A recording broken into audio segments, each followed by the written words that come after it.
అందరికీ నమస్కారం. శ్రీమద్ భగవద్గీత ఆధ్యాత్మిక రహస్యాల శీర్షిక ద్వారా శ్రీ త్రినాథ్ గారు ధారావాహిక ప్రసంగం చేస్తున్నారు. వారి ధారావాహిక ప్రసంగంలో ఈరోజు 252వ ప్రోగ్రాం చేస్తున్నారు. శ్రీ త్రినాథ్ గారికి స్వాగతం. శ్రీమద్ భగవద్గీత ఆధ్యాత్మిక రహస్యాలు ఈ కార్యక్రమాన్ని వీక్షిస్తున్నటువంటి సర్వ భక్తులకు, జిజ్ఞాసులకు, గీతా ప్రేమికులకు, భగవంతుని ప్రేమికులకు, సత్యాన్వేషకులకు, ధర్మాన్ని ప్రేమించే వాళ్ళు, పరమాత్మని ప్రాప్తి చేసుకోవాలని ఒక ప్రగాఢ నమ్మకం పెట్టుకునే ఈ కార్యక్రమాన్ని చూస్తున్న వాళ్ళందరికీ కూడా నమస్కారం, స్వాగతం. శ్రీమద్ భగవద్గీత ఆధ్యాత్మిక రహస్యాలు. ఈ ఆధ్యాత్మిక రహస్యాలు మనకి వర్తమాన దైనిక జీవితంలో, ధార్మిక జగత్తులో ముఖ్యంగా ఎన్ని ప్రశ్నలైతే ఉన్నాయో అన్ని ప్రశ్నలకి కూడా సంతృప్తికర సమాధానం దొరుకుతుందండి. ఈ గీతని ఆధ్యాత్మిక దృష్టికోణంలో మనం ఏ విధంగా అయితే చర్చిస్తున్నామో ఆ ప్రతి శ్లోకములోని తత్వాన్ని అర్థం చేసుకునే ప్రయత్నం చేయాలి. అర్థమైందండి. ఈ తత్వం ద్వారా మనకేమవుతుందంటే, నేనే అర్జునుడిని, శరీరమే క్షేత్రము, క్షేత్రం అంటే శరీరం అన్నాడు కదా, ఈ శరీరమే క్షేత్రము, కురు అంటే చేయడం అనమాట. ఈ శరీరాన్ని, ఈ క్షేత్రము అనేటువంటి శరీరాన్ని నేను వాడుకుంటూ ఈ భూమండలంపై నేను చేసేటువంటి కర్మలు అన్నమాట. కురు అంటే కర్మలు చేయండి అని అర్థం. సో కురుక్షేత్రం అంటే కర్మక్షేత్రం అని అర్థం. ఈ కర్మక్షేత్రాన్ని మనం ధర్మక్షేత్రంగా మార్చడానికే భగవంతుడు ఈ సృష్టి మీద అవతరిస్తున్నాడన్న సంగతి లోక విదితము. భగవద్గీతలో 4వ అధ్యాయంలోని 7-8 శ్లోకాల్లో ధర్మ సంస్థాపనార్థాయ సంభవామి అన్నాడు. అదేవిధంగా ధర్మాన్ని మనం రక్షించినట్లయితే ఆ ధర్మమే మనల్ని రక్షిస్తుంది, కాపాడుతుంది అని ధర్మో రక్షతి రక్షిత అని కూడా మనం విశ్వసిస్తాము. అందుకని ఈ యొక్క విషయాన్ని ఆ కోణంలో మీరు అర్థం చేసుకుంటే మీ జీవితము చాలా శ్రేష్టంగా పరివర్తన చెందుతుంది. కేవలం ఒక ఉపన్యాసం లాగా ఇప్పటి వరకు మన భక్తి మార్గంలో ఎన్నో ప్రవచనాలను విన్నాము. ఆ ప్రవచనాల మాదిరిగా వినకుండా ఏం చేయాలండి, జీవితంలో ఆచరించే విధానాన్ని సాక్షాత్తు భగవంతుడే తెలియచేస్తున్నాడు. వర్తమాన సమయంలో ఎన్నో లక్షల మంది ఇప్పటికే ఆ విధంగా వాళ్ళు అర్థం చేసుకున్నారు. నేను కూడా ఎందుకు అర్థం చేసుకోకూడదు అన్నటువంటి ఆలోచనతో చేసినట్లయితే ఈ జీవితం బాగుపడుతుంది. ముందుగా మనము ధార్మికము మరియు ఆధ్యాత్మికము, ఈ విషయాన్ని మనం చర్చించుకుంటూ వస్తున్నాం. మరొక ముఖ్యమైన విషయాన్ని మీ దృష్టికి తీసుకుని వస్తాం. వర్తమాన సమయంలో నుండి ఒక పదం చాలా ఎక్కువ ప్రాచుర్యం చెందింది. ప్రతి ఒక్కరు కూడా ఆ పదాన్ని వాడుతున్నారు. రాజకీయ రంగంలో ఉన్న వాళ్ళు ఆ పదాన్ని వాడుతున్నారు. ధార్మిక జగత్తులో ఉన్నటువంటి పెద్ద పెద్ద వాళ్ళు వాడుతున్నారు. ఎక్కువగా యూట్యూబర్స్ కూడా ఎక్కువగా వాడుతున్నారు దాన్ని. అర్థమైందండి. ఏమిటండి ఆ పదము? సనాతన అంటున్నారు. సనాతన ధర్మము అన్న పేరు ఎక్కువగా వినబడుతుంది. ఇదివరకు కొన్ని మేబీ 1 or 2 years క్రితం ఎక్కువగా సనాతన ధర్మం అన్న పదం వినేవాళ్ళం కాదు. అది ఎక్కువగా మనం హిందూ ధర్మం అని వినేవాళ్ళం. ఇప్పుడు ప్రతి ఒక్కరూ కూడా ఏం చెప్తున్నారంటే, నేను సనాతన ధర్మానికి చెందిన వాడిని అంటున్నారు. ప్రకటించుకుంటున్నారు, పబ్లిక్ గానే ప్రకటించుకుంటున్నారు. సనాతన ధర్మమే గొప్పది అని ప్రకటించుకుంటున్నారు. మిగతా ధర్మాలన్నీ తక్కువ అని కూడా చెప్తున్నారు. ఇప్పుడు మనం ఒకసారి భగవద్గీత ఆధారంగా సనాతన ధర్మం అంటే ఏమిటి మనకు ఆ స్పష్టత ఉండాలి. ఎందుకంటే సనాతన ధర్మము అన్నటువంటి ఉన్నది వాస్తవమైనప్పుడు దాన్ని ఏ విధంగా మనం అర్థం చేసుకోవాలి, ఆ సనాతన ధర్మములో నేను అడుగు పెట్టాలంటే నేనేం చెయ్యాలి. మన గీతలో 2 శ్లోకాలు ఉంటాయండి. 4వ అధ్యాయంలోని 36వ శ్లోకము, అదేవిధంగా 7వ అధ్యాయంలోని 10వ శ్లోకము. బీజం మాం సర్వభూతానాం అంటాడు. బీజం మాం సర్వభూతానాం విద్ధి పార్థ సనాతనం అంటాడు. నేను సనాతన ధర్మానికి బీజాన్ని అంటున్నాడు. అర్థమైందండి. సనాతన ధర్మానికి బీజాన్ని అంటున్నప్పుడు మనం ఏం చేయాలి చెప్పండి? ఆ బీజాన్ని మనం తెలుసుకోవాలి కదా. అంటే పరమాత్మ ద్వారానే సనాతన ధర్మం స్థాపన అవుతుంది. సనాతన ధర్మానికి ఒక సీడ్ అనమాట, విత్తనము లాంటిది అనమాట. భగవంతుడు ఆ యొక్క సీడ్ని ఇప్పటికే వేసి 89 సంవత్సరాలు అవుతుంది. 89వ సంవత్సరం నడుస్తుంది. సనాతన ధర్మం యొక్క నిర్వచనం కూడా చాలా స్పష్టంగా మనం కలిగించాలి. సత్య త్రేతాయుగాలు ఏవైతే ఉన్నాయో దైవీ సంస్కారాలతో కూడుకున్నటువంటి జన్మ, అక్కడ కేవలము ఆత్మిక స్థితిలోనే ఉంటారు. అందరూ కూడా వాళ్ళ స్టేటస్ ఏంటంటే 100% నేను ఆత్మని, ఈ శరీరము నా యొక్క వస్త్రము, నా యొక్క యంత్రము, దీని ద్వారా నేను నా యొక్క విద్యుక్త కర్మలను నిర్వహిస్తాను. అంటే అర్థం ఏమిటి? ఆత్మలో నిక్షిప్తము కాబడిన దివ్య గుణాలు ఏవైతే ఉన్నాయో, అష్టశక్తులు ఏవైతే ఉన్నాయో, అర్థమైందండి. 7 గుణాలు 8 శక్తులు అని చెప్పి అది స్పష్టంగా మనకి అర్థం చేసుకున్నాం. అదే 26 దివ్య గుణాలని 26 దివ్య శక్తులు గుణాలు కలిపి 16వ అధ్యాయంలో మొదటి 3 శ్లోకాల్లో చెప్పారు. ఈ గుణాల ధారణ ఎప్పుడు జరుగుతుందంటే ఆత్మ యొక్క ఉనికిని, ఆత్మ యొక్క అస్తిత్వాన్ని మనము అనుభూతి చేయగలిగినప్పుడు, ప్రాప్తి చేసుకున్నప్పుడు, అనుభవంలో తీసుకుని వచ్చినప్పుడే అవుతుంది. అప్పుడే మనలో సంస్కార పరివర్తన జరుగుతుందండి. అంతవరకు సంస్కార పరివర్తన జరగదు. మీరు తల కింద పెట్టి కాళ్ళు పైన పెట్టి లక్షల సంవత్సరాలు తపస్సు చేసినా మీకు సంస్కార పరివర్తన జరగదు. దైహిక భ్రాంతిలో ఉండి ఏమి చేసినా కూడా సంస్కార పరివర్తన జరగదు. ఎందుకంటే ఎక్కడ మనకి కుళ్ళు ఉన్నది ముందు గమనించాలి. శరీరాన్ని రోజు కూడా మనం స్నానమన ప్రక్రియ ద్వారా సబ్బు పెట్టుకుంటున్నాం, షాంపూ పెట్టుకుంటున్నాం, ఆయిల్స్ పెట్టుకుంటున్నాం, రకరకాల సాధనాల ద్వారా శరీరానికి ఉన్నటువంటి మురికిని తొలగించుకునే ప్రక్రియ రోజుకి కనీసం ఒకసారి చేస్తాము. కొంతమంది 2-3 సార్లు కూడా చేస్తారు. అర్థమైందండి. అంటే కుళ్ళు శరీరానికి లేదు, కుళ్ళు ఆత్మకి ఉన్నది. ఎందుకంటే ఆత్మ అనుభూతి మనం విస్మరించాము. ఆత్మ అన్న పదము కేవలము ఎక్కడో ఎండింగ్ స్టేజ్ లో శరీరాన్ని చాలించే సమయంలోనే ఆత్మ గుర్తొస్తోంది. చాలించిన తర్వాత చాలించిన వాళ్ళ గురించి మనం ప్రకటించినప్పుడు ఏం చెప్తాం? ఆత్మకి శాంతి కలుగుగా అంటున్నాం, తర్వాత మర్చిపోతున్నాం. ఈ ఆత్మ అన్న పదం వాడితేనే కొంతమంది భయపడతారు. ప్రేతాత్మ, భూతాత్మ అంటూ భయపడతారు. ఎందుకంటే ఆత్మ విషయం చెప్తారు, ఎందుకంటే చెప్పకండి అంటారు.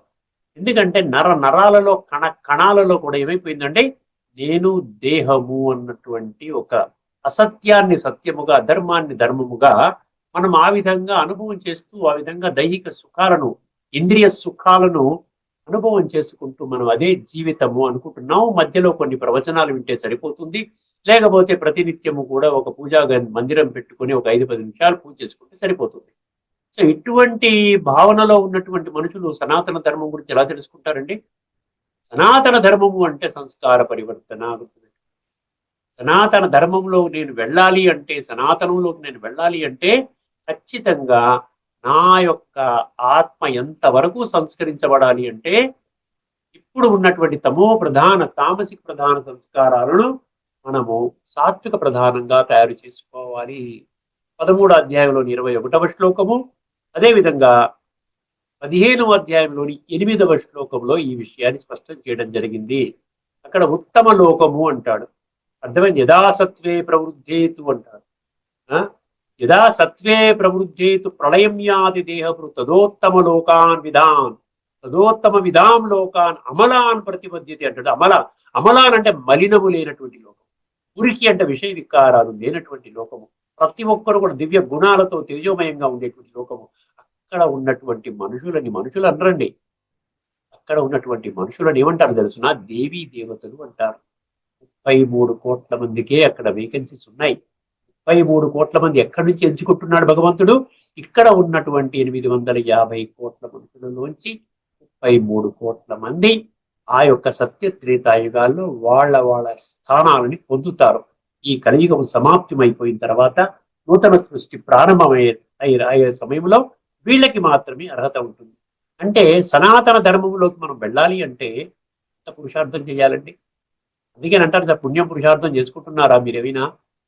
పుణ్యం పురుషార్థం అంటే పురుషార్థం ద్వారా అంటే పుణ్యకర్మలు చేయాలి. పురుషార్థం అంటే పురుష అంటే ఆత్మ అర్థం మనం ఏం చేస్తున్నాం? అర్థమైందండి? ఇంకో మీనింగ్ ఉంటుంది పురుషార్థం అంటే. పురుష రథి అంటాడు. రథి అంటే ఈ శరీరానికి సారథి. రథము ఈ శరీరమైనట్లయితే ఆత్మ సారథి. అర్థమైందండి? సో ఆ విధంగా నీవు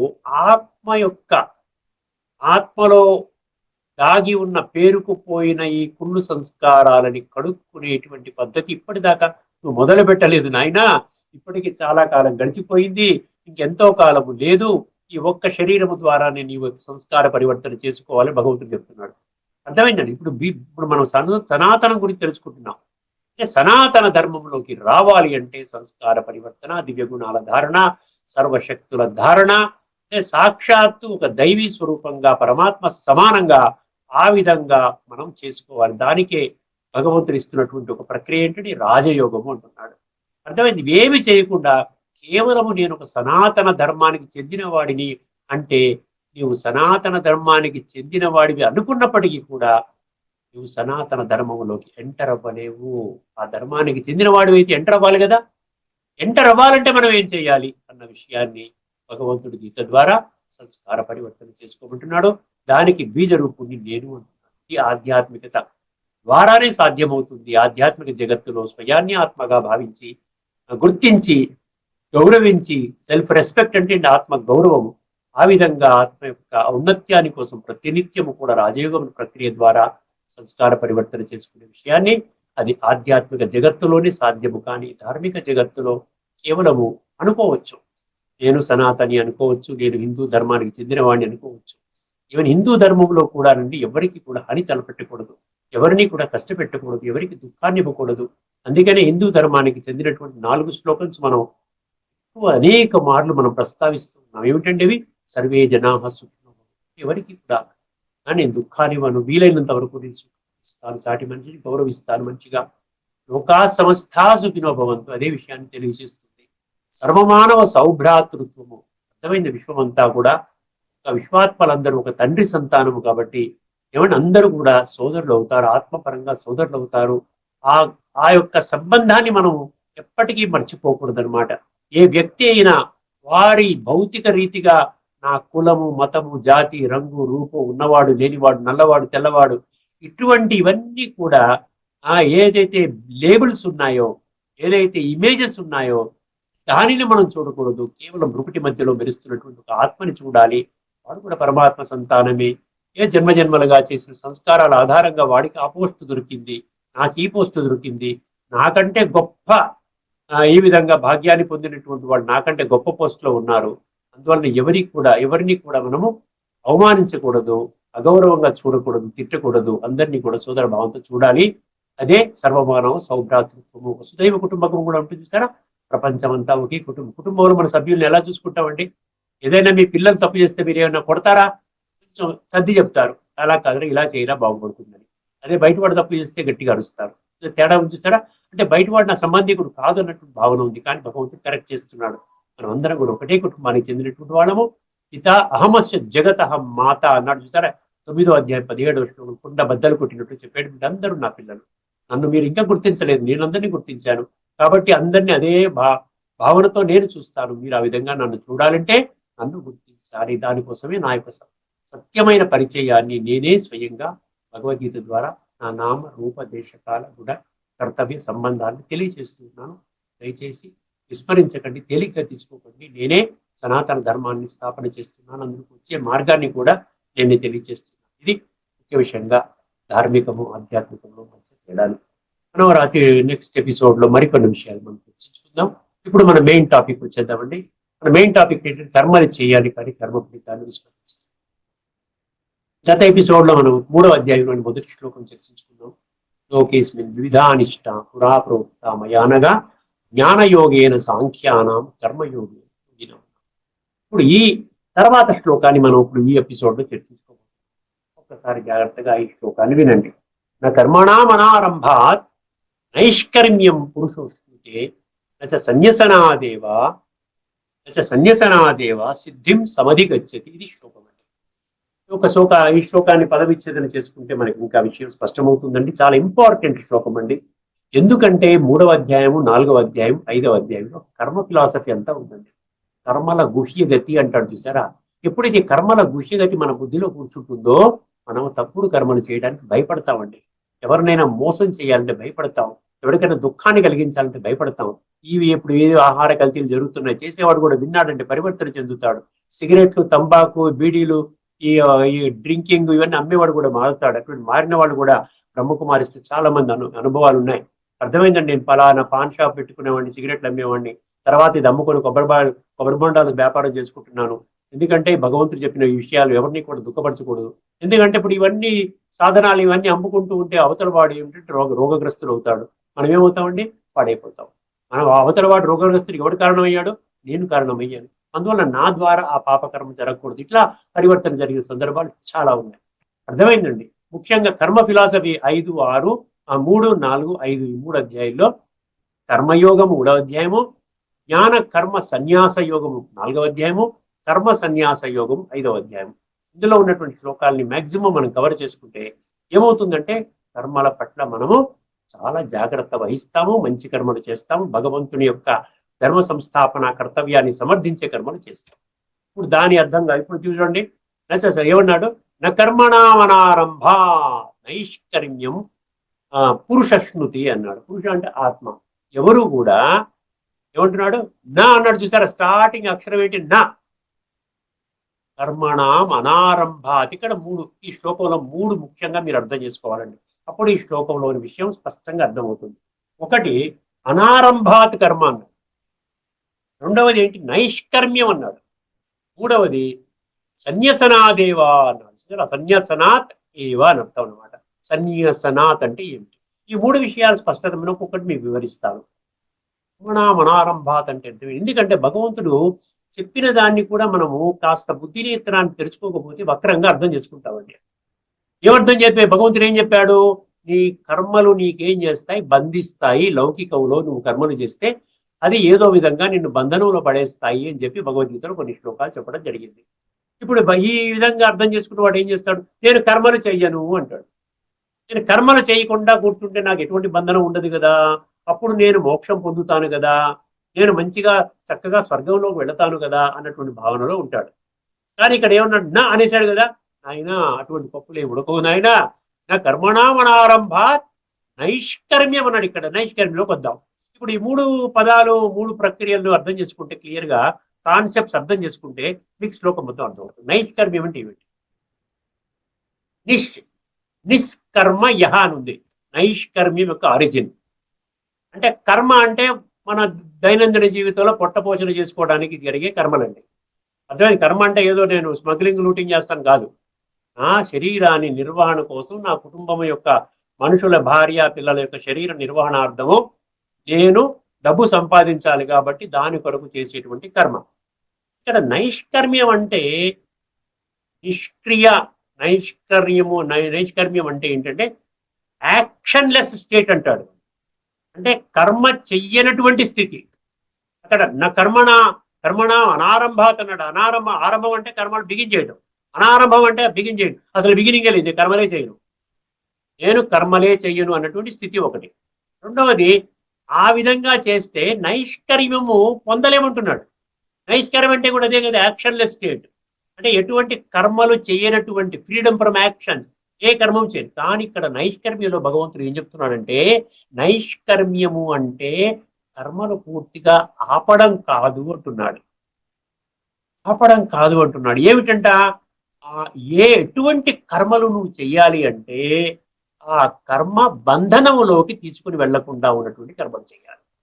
ఏ కర్మలు బంధనంలోకి తీసుకుని వెళుతాయి? దేహాభిమానములో చేసే కర్మలు, ఐహిక కోరికలను తీర్చుకోవడం కోసం చేసే కర్మలు, ఇంద్రియ సుఖాలని అనుభవం చేయడం కోసం నువ్వు చేసేటువంటి కర్మలు, విషయ వికారాల యొక్క వలయంలో చిక్కుకొని నీవు చేసే కర్మలు, కామ అంటే కామ, క్రోధ, లోభ, మోహ, అహంకారాలు, ఈ పంచ వికారాలు, పచ్చి వికారాలు, అర్థమైందండి. ఈ వికారాలకు లోనైపోయి ఇంద్రియ సుఖాల కోసము బాడీ కాన్షియస్నెస్ లో దేహము నేను దేహం అనేటువంటి భ్రాంతిలో నీవు చేసే ప్రతి కర్మ బంధనం అంటే కార్మిక్ బాండేజ్ అంటాడు. బాండేజ్ అంటే కర్మ ఆత్మని పాడు చేస్తుంది. అర్థమైందండి. బాండెడ్ లేబర్ అంటే ఏంటి, అలా అంటాం కదా. బాండేజ్ అంటే ఆత్మని ఇప్పటికే కుళ్ళిపోయి ఉన్న ఆత్మ ఇంకా కుళ్ళుతుంది. తమో ప్రధానంగా, తామసిక ప్రధానంగా ఉన్నటువంటి ఆత్మ ఇంకా కుళ్ళిపోతుంది. అందుకని ఏమంటాడు ఇక్కడ, నైష్కర్మ్యం అంటే నీవు కర్మలు ఆపడం కాదురా నాయనా, శ్రేష్టమైన కర్మలు, భగవంతునికి ప్రీతికరమైన కర్మలు, భగవంతుని ధర్మ సంస్థాపన కర్తవ్యాన్ని సమర్థించే కర్మలు. అర్థమైందండి. సాటి మనిషిని గౌరవించే కర్మలు, సాటి మనిషిని మనిషిగా గుర్తించి వీలైనంత వరకు వారికి సహాయం చేసి ఒక సర్వమానవ సౌభ్రాతృత్వం, యూనివర్సల్ బ్రదర్హుడ్ అన్న భావనతో ఆత్మ చింతనలో ప్రతి ఒక్కరిలో కూడా నీవు ఆత్మని చూసి ఆత్మలో ఉన్న గుణాలని నీవు ఆ అనుభవం చేసుకుంటూ ఆ విధంగా ఉన్నటువంటి స్థితిలో చేసే కర్మలు అంటున్న నైష్కర్మ్యం అంటే అటువంటి కర్మలు ఆత్మని బంధించవు సరికదా, ఏమవుతాయంటే ఆత్మలో ఉన్న కర్మలని ఉన్న కుళ్ళుని కడుగుతుంది. ఆత్మలో ఉన్న సంస్కారాలు, చెడిపోయిన సంస్కారాలని పరివర్తన చేసే విధంగా తయారవుతుంది. ఎందుకంటే ఇది దేని వల్ల సాధ్యమవుతుంది? కేవలం రాజయోగం అన్న ప్రక్రియ వల్ల సాధ్యం. ఇంత సబ్జెక్ట్ ఉందండి చూసారు నైష్కర్మ్యం ఒక పదంలో. ఎలా సాధ్యమవుతుంది? నేను సాటి మనిషిని మనిషిగా గుర్తించాలంటే నేను ఆత్మ అనుకోవాలి కదా. ఆత్మ అనుకోవాలంటే రాజయోగంలో మొదటి ప్రక్రియ ఏంటి? I'm a soul. Soul consciousness అంటారు. ఆత్మిక స్థితి, ఆత్మ అనుభూతి, ఆత్మ అనుభవము, ఆత్మ యొక్క అస్తిత్వాన్ని గుర్తించి అటువంటి స్థితిలో ఉండి నేను ఆత్మని, ఈ శరీరము నాది అన్నటువంటి భావనలో ముందుకెళ్ళాలి. అర్థమైందండి? ఇది అనమాట. ఆ విధంగా మీరు చేసినప్పుడు ప్రతి ఒక్క మనిషిని కూడా పరిశిలో ఉన్నటువంటి భృకుటి మధ్యలో మెరిసే నక్షత్రాన్ని చూస్తారు. వాడు కూడా పరమాత్మ సంతానము. వాడికి పరమాత్మకు ఉన్నటువంటి సంబంధము, నాకు పరమాత్మకి ఉన్నటువంటి సంబంధము ఒకటే, ఏమీ తేడా లేదు. వాడు నా సోదరుడు అవుతాడు. అర్థమైందండి? సర్వమానవ సోదర భావం అంటే ఊరికి అనుకుంటాం కాదు కదా. కాబట్టి నేను వాడిని దుఃఖపెట్టే కర్మలు నేను చెయ్యను. వాడి వీలైనంత వరకు నేను వాడికి సహాయం చేస్తాను. ఎందుకంటే ధర్మ సంస్థాపనార్థాయ, భగవంతుడి ధర్మస్థాపన అప్పుడే దానికి సమర్థించిన వాళ్ళు అవుతామండి. పరమాత్మ ఆత్మస్వరూపుడు, మనుషులు కూడా ఒరిజినల్ గా ఆత్మస్వరూపులే. ఈ దేహం అనేది మధ్యలో మనకు దొరికింది. ఈ మధ్యలో దొరికింది మళ్ళీ ఇక్కడే పోతుంది. అర్థమైంది? మట్టిలోంచి వచ్చాడు మట్టిలో కలిసిపోతాడు అంటాడు కదా. ఆ విధంగా ఇదే జరుగుతుంది. ఆత్మగా వచ్చాడు నంగా ఆయా నంగా గాయ అంటారు. నేకటిగా వచ్చాడు నేకటిగా వెళ్ళిపోతాడు. అర్థమైందండి? వివస్త్రగా ఎటువంటి వస్త్రం తీసుకుని రాలేదు కదా. ఇక్కడికి వచ్చి వస్త్రం దొరికింది. తల్లి గర్భంలో ప్రవేశించిన తర్వాత వస్త్రం దొరికింది.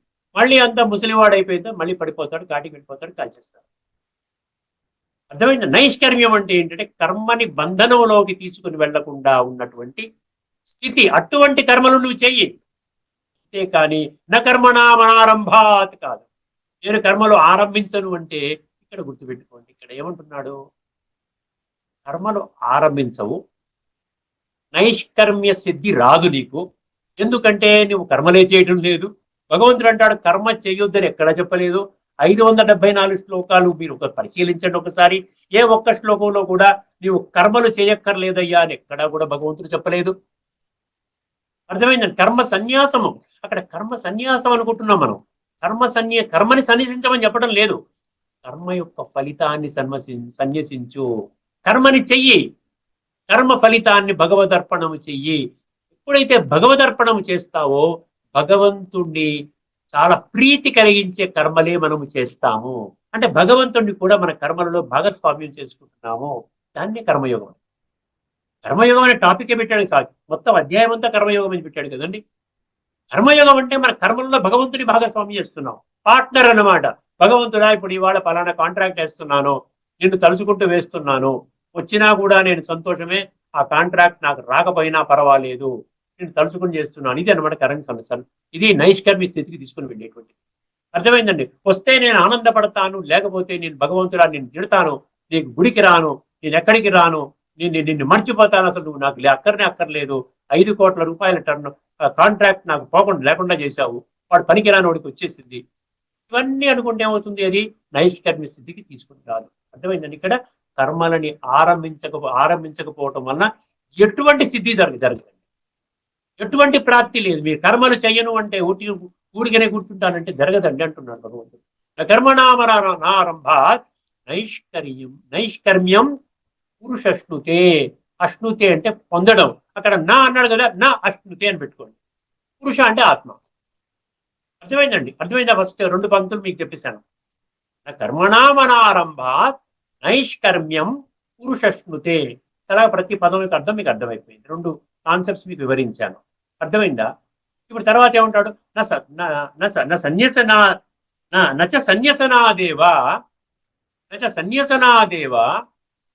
సన్యసనాదేవ సిద్ధిం సమధిగచ్చతి అన్నాడు. ఇది కూడా అర్థం చేసుకుందాం. 2 మిగతా 3వ పంక్తి 4వ పంక్తి. సన్యాసం అంటే ఏమిటి? ఇక్కడ సన్యాసం అంటే ఎక్స్టర్నల్ సన్యాసంగా మనం అర్థం చేసుకుంటున్నాం. ఇప్పటి వరకు మనకి ప్రపంచంలో ఉన్నటువంటి సాధువులు, సన్యాసులు వాళ్ళ సన్యాసం చేసేటువంటి విధానం ఆలోచించినట్లయితే వాళ్ళు ఎక్స్టర్నల్ గా సన్యాసం చేస్తున్నారు. ఎక్స్టర్నల్ గా సన్యాసం చేయడం అంటే ఏం చేస్తున్నారు? ఎక్స్టర్నల్ గా సన్యాసం చేయడం అంటే ఏం చేస్తున్నారు? ఇంటిని సన్యసిస్తున్నారు. అర్థమైంది? పలానా ఊళ్ళో పలానా ఇంట్లో ఇప్పటి వరకు భార్య పిల్లలతో గడిపేటువంటి ఆయనకి ఏదో ఒక స్వప్నం వచ్చింది, నువ్వు అక్కర్లేదు, నువ్వు బయటికి వెళ్ళిపోనైనా, భార్య పిల్లల్ని విడిచిపెట్టి వెళ్ళిపో, నువ్వు ఒక సన్యాస మార్గం పుచ్చుకో, చక్కగా వాళ్ళకి ఏ పిల్లలకి నీ పిల్లలకి వాళ్ళకి ఏదో నీ ఉన్న డబ్బున్న ప్రాపర్టీ వాళ్ళకి రాసిచ్చేసే వెళ్ళిపో అంటే ఎక్స్టర్నల్ గా వాళ్ళు సన్యసిస్తున్నారు. రెండవది, వాళ్ళు వస్త్రాన్ని సన్యసిస్తున్నారు. అంటే రొటీన్ గా నేను ఆఫీస్కి వెళ్తే ఎటువంటి వస్త్రం వేసుకుంటాను? మామూలుగా ప్యాంటు షర్ట్ అది వేసుకుంటాను కదా, అది తీసేసి కాషాయ వస్త్రం వేసుకుంటున్నారు. అర్థమైందంటే వస్త్రాన్ని కూడా సన్నిసించారు. అదేవిధంగా సంబంధాలని సన్నిసించారు. భార్యని భార్యగా చూడరు, భార్యని పిల్లల్ని కూడా వాళ్ళ ఒక బ్రాడ్ మైండెడ్ గా వాళ్ళు వీళ్ళంతా పరమాత్మ సంతానం అండి, అందరికీ ఏ విధంగా ఎటువంటి భావనతో ఉంటారో అటువంటి భావనతోనే వాళ్ళు కూడా భార్య పిల్లల్ని కూడా విధించారు. అంటే సంబంధాలని సన్నిసించారు, అర్థమైందండి, వస్త్రాన్ని సన్నిసించారు, ఇంటిని సన్నిసించారు, అర్థమైంది, ఈ భౌతిక కోరికలను కూడా సన్నిసించారు. భౌతికంగా నేనేదో ఇంద్రియ సుఖాలను పొందాలి, ఇవన్నీ చేయాలని సన్నిసించారు. సో ఈ యొక్క సన్యాసం ద్వారా ఈ బాహ్య సన్యాసం దానికి మాత్రమే మీరు కట్టుబడి ఉన్నారు, కానీ ఆంతరికంగా మీరు ఏమి సన్యాసం చేస్తున్నారు? ఆంతరిక సన్యాసం అంటాం. ఇంటర్నల్ ట్రాన్స్ఫార్మేషన్ అడుగుతున్నాడు భగవంతుడు. ఎక్స్టర్నల్ ట్రాన్స్ఫార్మేషన్ అక్కర్లేదు. అదే ఇంటర్నల్ గా నువ్వేం చేయాలి? ఇంటర్నల్ గా నీకు ఎటువంటి కోరికలు ఉండకూడదు. భౌతికంగా నీవు అభివృద్ధి చెందడానికి కోరికలు ఉండకూడదు. ఎటువంటి కోరికలు ఉండాలి? ఆత్మని గుర్తించే కోరిక ఉండాలి, పరమాత్మని గుర్తించే కోరిక ఉండాలి, ఆత్మ పరమాత్మ కలయిక ద్వారా ఆత్మని సంస్కరించే కోరిక ఉండాలి. ఎందుకంటే ఇది ఇంట్లో ఉంటే సాధ్యం అవ్వట్లేదు. భార్య పిల్లల్ని వేధించేస్తున్నారు, మాటికి చుట్టాలు పక్కాలు వస్తున్నారు, కానీ ఏదో చేసుకుందామంటే ఒక్క నిమిషం కూడా తిరిగి లేకుండా చేస్తున్నారు. గంట కొద్దీ నేను సైలెంట్ గా ఉండి చక్కగా నేను యోగం చేసుకుంటూ ఉంటే ఎవరో వచ్చి ఏదో తిడుతున్నారు, నాకమ్మ ఇంట్లో ఉంటే కుదరట్లేదురా బాబు, నేను వెళ్ళిపోతున్నాను. ఆంతరికంగా సన్యాసము అంటే ఏంటంటే విషయ వికారాల కోరిక. నాకు ఎటువంటి కోరికలు, నేను ఒక ఆశ్రమం కట్టుకోవాలి, నాకు ఎంతో మంది ఈ విధంగా శిష్యులు తయారవ్వాలి, దానికోసం నేను ఏం చెయ్యాలి, ఇటువంటి ఆలోచనలు ఏవి కూడా నీవు అసలైన సన్యాసము కాదు అంటున్నాడు. అది ఆంతరికంగా ఎటువంటి సన్యాసం చెయ్యాలి? ఆత్మని శుద్ధి చేసుకునే సన్యాసం చెయ్యాలి, పరమాత్మని పొందేటువంటి సన్యాసం చెయ్యాలి. ఆత్మలో ఉన్న జన్మలుగా మనము దైహికంగా ఉంటూ జన్మలుగా చేసినటువంటి చెడు కర్మల ద్వారా మన ఆత్మలో నిక్షిప్తము కాబడిన సంస్కారాలు, అదే 13వ అధ్యాయంలోని 21, 15వ అధ్యాయంలో 8వ శ్లోకంలో స్పష్టంగా చెప్పాడు. అక్కడ సన్యాసులకు ఒక ఫార్ములా, పెద్ద ప్రెసిడెంట్, అమెరికా ప్రెసిడెంట్ కి, రష్యా ప్రెసిడెంట్ కి ఒక ఫార్ములా, సాధారణ మనిషికి ఒక ఫార్ములా ఇవ్వలేదండి. సమస్త మానవాళికి ఒకటే ఫార్ములా. నీవు చేసిన కర్మల ఆధారంగా నీ ఆత్మలో నిక్షిప్తము కాబడిన సంస్కారాలని పరివర్తన చేసుకోకపోయినట్లయితే, తామసికంగానే నీవు చనిపోతే, తామసికంగా నువ్వు మళ్ళీ దాని ప్రకారంగానే జన్మ తీసుకుంటావు అన్నాడు. రాజసికంగా పోతే నీవు ఆ విధంగా, రజో అంటే నువ్వు ద్వాపర యుగంలో జన్మ తీసుకుంటావు, తమో అంటే కలియుగంలో జన్మ తీసుకుంటావు, సాత్విక సంస్కారాలతో పోతే ఉత్తమ లోకము అన్నాడు. ఉత్తమ లోకాలంటే సత్యయుగం ఒక లోకము, త్రేతాయుగం ఒక లోకము. ఈ లోకాల్లో శ్రేష్టమైన దైవీ సంస్కారాలతో కూడుకుని జన్మ తీసుకుంటాము. అంతేగాని సన్యాసము చేసినటువంటి వాళ్ళకి వేరే ఫార్ములా అంటూ ఏదీ లేదు. అందుకనే ఇక్కడ బాహ్య సన్యాసాన్ని ప్రోత్సహించటం లేదు. ఒక ఉదాహరణ ఇస్తాను. బాహ్యంగా సన్యసించి అడవిలోకి వెళ్ళిపోయి ఎక్కడో గుహలో కూర్చుని ఆంతరికంగా ఇటువంటి కోరికలన్నీ పెట్టుకుంటే, నాకు పేరు ప్రతిష్ట రావాలి, నేను గొప్ప సన్యాసిగా నేను పేరు ప్రతిష్ట తెచ్చుకోవాలి, ఎంతో మంది శిష్యులు నాకు ఉండాలి, అందరి దగ్గర నాకు ధనము రావాలి, ధనము ద్వారా పెద్ద ఆశ్రమం కట్టుకోవాలి, ఇటువంటి ఎన్ని ఆలోచనలు చేసేవాడు ఒకటి. ఇక్కడ ఎక్కడ సన్యాసం చేయకుండా భార్యా బిడ్డలతోనే ఉంటూ చక్కగా ఉంటూ ఆత్మ అభ్యాసం చేసుకుంటూ స్పిరిచువల్ ఆధ్యాత్మిక జ్ఞానాన్ని ప్రతినిత్యము కూడా చదువుకుంటూ ప్రతినిత్యము ఆత్మ ఉన్నతి కోసము, ఆత్మని ప్యూరిఫై చేసుకోవడం కోసము జ్ఞాన యోగ ధారణ సేవ, ఈ 4 సబ్జెక్ట్స్ శ్రీమతము అని పెట్టాడు భగవంతుడు. ఈ శ్రీమతంలో జ్ఞానము అంటే ఆధ్యాత్మిక జ్ఞానము, ఆత్మజ్ఞానము, పరమాత్మ జ్ఞానం, సృష్టి చక్ర జ్ఞానము, తర్వాత అదేవిధంగా ఏమంటాడు తర్వాత యోగం అంటే రాజయోగ ప్రక్రియ ద్వారా ఆత్మలో ఉన్న కుళ్ళుని కడుక్కోవటము. ధారణ అంటే జీవితంలో మనం ధరించాలి, ధరిస్తే గానీ మనం ధరించి అనుభవించి అప్పుడు అనుభవాన్ని, తీపి మధుర అనుభవాన్ని మనం ఇతరులకి చెప్పగలిగితే, అరే ఎంత బాగున్నారండి, 70 సంవత్సరాలు వచ్చినా చక్కగా చలాకీగా ఉండి చెప్తున్నాడంటే ఏదో ఉంది కొంత, ఇందులో లేకుండా ఉండదు, మనం కూడా ఫాలో అవుదామని ఎవరికైనా అభిప్రాయం వస్తుంది. నేనే నీరసంగా ఉండి, అశాంతిగా ఉండి, ఘర్షణగా ఉండి, ఇంట్లో గొడవ పడుతూ, వాళ్ళని వీళ్ళు తిడుతూ ఉండి నేను చెప్తే మీకు అర్థమవుతుందండి? నేను కోపం మంచిది కాదు, తన కోపము తన శత్రువు, ఇంటి నిండా రోజు పొద్దున సాయంగా 100 సార్లు కోపం చేస్తాడు. ఆచరణ ముఖ్యము. అందుకనే జ్ఞానము, యోగము ఈ రెండు కానీ పర్ఫెక్ట్ గా ఉంటే అండి ధారణ ఈజీగా అవుతుందండి. తర్వాత ఈ మూడు అవుతే లాస్ట్ లో పెట్టింది భగవంతుడి సేవ. జ్ఞానము, యోగము, ధారణ, సేవ, ఇది శ్రీమతము అన్నాడు. సో దీని ప్రకారంగా ఇంట్లోనే ఉంటూ ఎటువంటి కాషాయ వస్త్రాలు వేసుకోకుండా నార్మల్ గా అతను డ్యూటీ తీసుకుంటూ, డ్యూటీ ఎందుకు చేయాలి? డ్యూటీ ఎందుకు చేయాలండి? అడుక్కోకూడదు, పొట్ట పోషణ చేసుకోవడానికి, భార్య పిల్లల్ని కూడా సమృద్ధిగా వాళ్ళని తయారు చేయడానికి. నీతిగా బతికితే చేయకూడదా? నీతిగా బతుకు, ధర్మయుద్ధంగా, ధర్మయుక్తంగా, సత్య మార్గం నడుస్తూ భగవంతుని యొక్క ఆదేశాన్ని పాటించవచ్చు అంటున్నాడు. యోగము ద్వారా మీరు చక్కగా, ఎందుకంటే ఎనర్జీతో ఉంటారు. ఇంటర్నల్ గా చెడు నెగిటివ్ అంతా పోతుంది. అంత వాడు మంచివాడు కాదు, వీడు మంచివాడు, నేను ఎంత మంచివాడిని కాదు, నేను ఎంత చెడ్డవాడిని, నన్ను నేను బాగు చేసుకోవడానికి జీవితం సరిపోదు, వాడు బాగోలేదు వీడు బాగోలేదు అంటూ ఇంకా నేను అర్థం చేసుకోవడం కాదు. ఆ విధంగా ఇంట్లో ఉండి ఆత్మని శుద్ధి చేసుకుంటూ భార్యా పిల్లల్ని చక్కగా ఒక మంచి మార్గంలో పెడుతూ, వాళ్ళని కూడా ఈశ్వర్య మార్గంలో పెడుతూ చక్కగా ఉండేవాడు గొప్పవాడా? లేకుండా ఉంటే కేవలం కాషాయ వస్త్రాలు వేసుకుని ఎక్కడికో వెళ్ళిపోయి మళ్ళీ భౌతిక కోరికలు కోరుకునేటువంటి వాడు గొప్పవాడు అంటే, భగవద్గీత ఏం చెప్తుందంటే ఇక్కడ ఉన్నటువంటి వాడే కర్మయోగి అంటే వీడే కర్మయోగి అంటున్నాడు. అర్థమైందని కదా? ఇప్పుడు ఒకసారి మళ్ళీ శ్లోకాన్ని అర్థం చేసుకోండి, మీకు చాలా స్పష్టంగానే అర్థమై ఉంటుంది అనుకుంటున్నాను. ఇప్పటికి ఏమైనా డౌట్ ఉంటే మాత్రం నాకు కాంటాక్ట్ చేయొచ్చండి. ఒకసారి శ్లోకాన్ని వినండి. ఏమంటున్నాడు? నకర్మణామణారంభాత్ నైష్కర్మ్యం పురుషస్నతే నచ సన్యసనాదేవ నచ సన్యసనాత్ ఏవ. ఏమన్నాడు? సిద్ధిం సమధిగచ్చతి. అర్థమైందండి? సిద్ధిం అంటే ఏంటి? అసలు సిద్ధి అంటే తెలుసుకోవాలి కదా. సిద్ధి అంటే గుర్తుపెట్టుకుని ఇంగ్లీష్ లో పర్ఫెక్షన్ అంటాడు. పర్ఫెక్షన్ అంటే ఏమిటి? పర్ఫెక్షన్ అంటే సత్య త్రేతాయుగాల్లో శ్రేష్టమైన జన్మ తీసుకునే స్థితి చెందడం. అంటే సంస్కారాన్ని సాత్విక ప్రధానంగా నంబర్ 1. సతో ప్రధానం అంటే సత్యయుగులు వెళ్తాడు, సతో సమానము అంటే త్రేతాలకు వెళ్తాడు, రజో అంటే ద్వాపరంలో పుడతాడు, తర్వాత తమో అంటే కలియుగంలో పుడతాడు. సో ఇప్పుడు నీ ఏ సిద్ధి అంటే ఏమవ్వాలి? ఖచ్చితంగా నేను సత్యయుగం ఆరంభంలో నేను అక్కడికి చేరాలి, శ్రేష్టమైన జన్మ తీసుకోవాలి. ఎందుకంటే ఆత్మ వస్త్రాన్ని తీసుకుంటుంది, విడిచిపెడుతుంది. ఈ ప్రక్రియ ఆగదు, దీన్ని ఎవరు తిరస్కరించలేరు. ఏ మహాత్ముడు, ఏ పుణ్యాత్ముడు, ఏ సాధు సన్యాసి ఈ ఫార్ములాని ఇంకో రకంగా అర్థం చేసుకోవడానికి, అర్థం చేయించడానికి ఆ విధంగా లేదు. ఎందుకంటే సాక్షాత్తు భగవంతుడే చెప్తున్నాడు, పుట్టినవాడు మరణిస్తాడు, మరణించిన వాడు పుడతాడు. జాతస్య హి ధ్రువో మృత్యు ధ్రువం జన్మ మృతస్య చ తస్మాద అపరిహార్యేది అండర్లైన్ చేసుకోండి. తప్పించుకోలేవు, ఇన్ఎవిటబుల్. కాబట్టి ఏమంటున్నాడు? ఎందుకు దుఃఖపడుతున్నావు అంటున్నాడు. అర్థమైందండి? ఇది ఈ శ్లోకంలోని తత్వము. ఇప్పుడు భగవద్గీతలో భాష్యకారులు ఏం చెప్పారు ఒకసారి ఈ శ్లోకం గురించి తెలుసుకుని మనం ఈ యొక్క కార్యక్రమాన్ని సంపన్నం చేద్దామండి. కర్మణామారంభాత్ నైష్కర్మ్యం పురుషోస్తే నచ సన్యసనాదేవ సిద్ధిం సమధిగచ్చతి. ఒకసారి జాగ్రత్తగా వినండి. మనుష్యుడు కర్మలను ఆచరింపకయే, న కర్మణామారంభాత్ అన్నాడు కదా.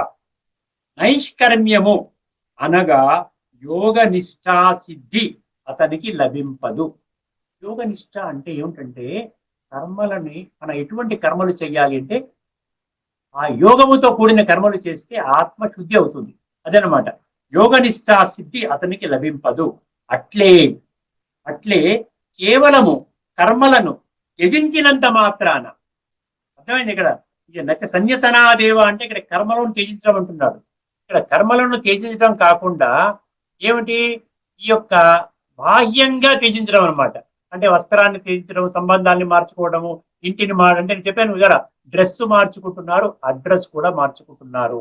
కానీ ఆంతరికంగా వాళ్ళు ఈ విధంగా లౌకిక కోరికలనే కోరుకుంటున్నారు అంటున్నాడు భగవంతుడు. అట్లే కేవలం కర్మలను త్యజించినంత మాత్రాన సిద్ధిని అనగా సాంఖ్య నిష్టను అతడు పొందజాలడు. ఇక్కడితో మనం చర్చలు చూద్దామండి. తదుపరి ఎపిసోడ్ లో మరొక అద్భుతమైనటువంటి శ్లోకంలో లోతైన తత్వాన్ని మనం చర్చించుకుందామండి. ఎందుకంటే కర్మయోగంలో ముఖ్యంగా మనము కర్మలు చెయ్యాలి, కర్మలు నిషిద్ధం కాదండి. కర్మలు చేయకుండా ఉంటే మన యొక్క జీవితం ఏ విధంగా గడుస్తుంది? అందుకనే భగవంతుడు అంటాడు, కర్మ చెయ్యండి, శ్రేష్టమైన కర్మలు చెయ్యండి, నా యొక్క స్మృతిలో చెయ్యండి, రాజయోగ అభ్యాసం ద్వారా కర్మయోగాన్ని ఆచరించండి. ఏమవుతుందండి? రెండు విధాలుగా కూడా ఈ కర్మలు చేసుకుంటూ కూడా సర్వంగా మన శ్రేష్టమైన సిద్ధిని, పర్ఫెక్ట్ స్టేట్ ని మనం పొందవచ్చు అంటున్నాడు. ఓకేనండి, అందరికీ నమస్కారము. లోకా సమస్త సుఖినో భవంతు. శాంతి.